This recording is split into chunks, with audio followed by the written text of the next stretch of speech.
Yan, hello guys. Meron na naman tayong bagong client. Yan na si Ma'am. Galing pa yan ng Apari. Yan. So, ang layo guys, di ba? Yan yung nabiling tattoo ni Ma'am. Okay, yan. So, tatanggalin lang natin yung plastic guys. Yan, dahan-dahan lang kayo sa pagtanggal ng plastic ng ating temporary tattoo guys. Kasi pwedeng masira dyan. Okay? Ayan. So, yan guys. So, lilinisin muna natin yung paglalagyan ng ating tattoo guys, kasi bawal yan sa basa. Hindi yan didikit sa basa. So kailangan, yan, nahawakan ko na yung dibdib ni Ma'am guys. Yan, so yan, didikit na natin. Yan, so yan, tignan nyo guys. Panoorin nyo hanggang sa pagtapos, hanggang sa pagtanggal ko ng papel sa dibdib ni Ma'am.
So ayan guys, tatanggalin na natin yung nilagay nating temporary tattoo kay Ma'am. Ayan, so yan guys, tignan natin.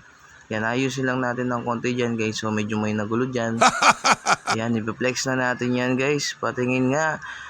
Wow, napakaganda ng pagkalagay ng tattoo ni Ma'am. Yan, sa mga gusto magpatattoo dyan guys, libre lang po yan. Wala pong bayad dyan. Walang bayad dyan. Libre lang yan. Yan. Maraming salamat guys. Huwag niyong kalimutan ni-like and share ang aming video. Yan. At pag-subscribe na rin sa mga hindi pa nakasubscribe. Maraming salamat sa inyo guys. At sa walang sawang pagtangkilik sa panonood ng aming mga videos. Yan. Shoutout nga pala kay Jericho Madla, Christian Michael Coronel, Billy San Miguel, Lloyd Magsipok, Anthony Velasco. Yan, shoutout sa inyo. Mabuhay kayo hanggang gusto nyo. Pati nga pala kay JMR Sangka, kay Master ng Plaza. Yan, thank you very much guys. Bye bye.